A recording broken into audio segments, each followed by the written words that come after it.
In 1537, at the age of 18, Cosimo succeeded Alessandro de' Medici and became Duke of Florence.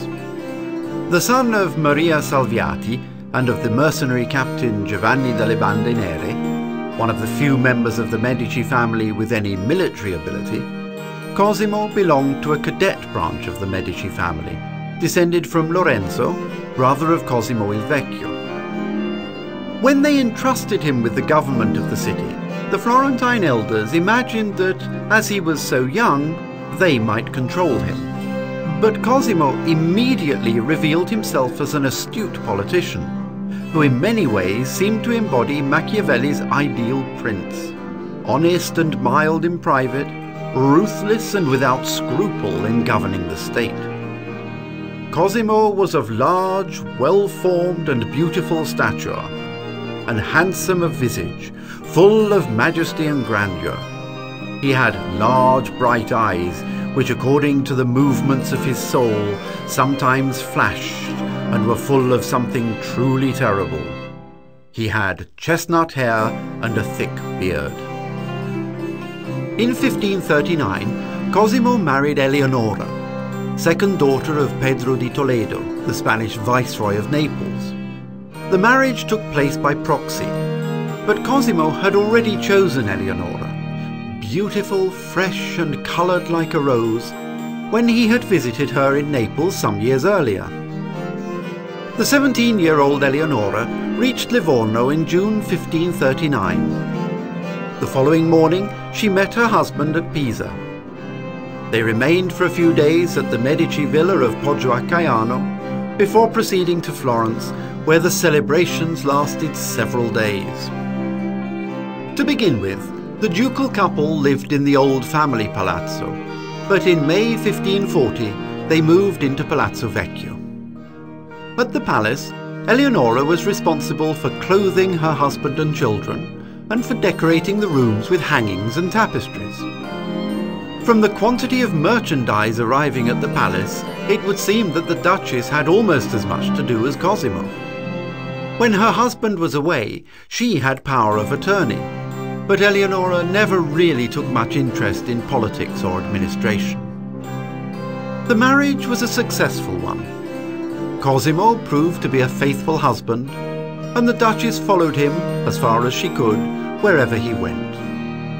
Harsh and authoritarian in his capacity as Duke, Cosimo, according to contemporaries, knew how to unduke himself in the presence of his family, so as to be an affectionate husband and father of his children, who in their daily life were entrusted to their mother, and often to their grandmother, Maria Salviati. In private, Eleonora and Cosimo led quite bourgeois lives, and used to have their meals together with all the children, an unusual custom for a reigning family.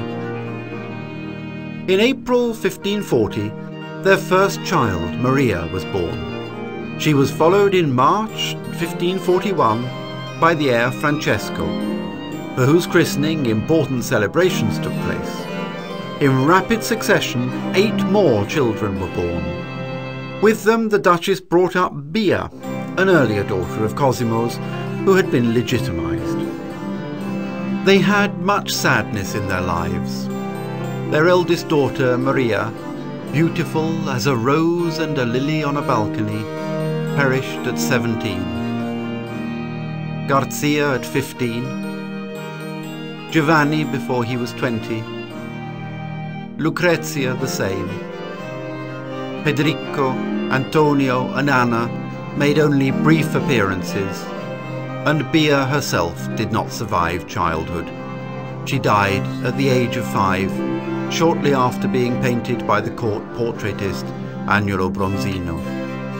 Only 3 of the princes reached adulthood: Francesco, Ferdinando and Pietro.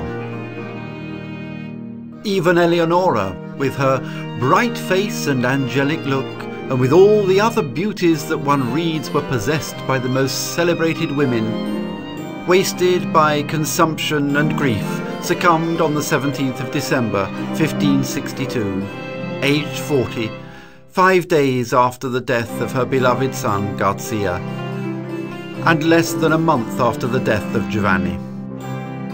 The portraits of the Duchess, almost all by the great court portraitist Bronzino, show first her radiant youthfulness, her luxury, her maturity, and finally an almost unrecognizable face, pale and consumed in the last phase of her life.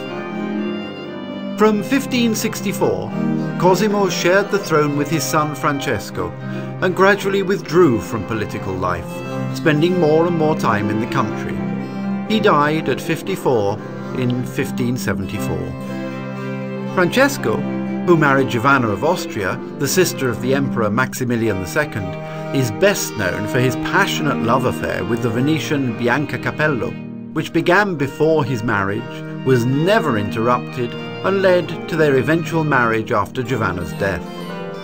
When Francesco died without a male heir in 1587, his brother Ferdinando laid down his cardinal's hat in order to become Grand Duke.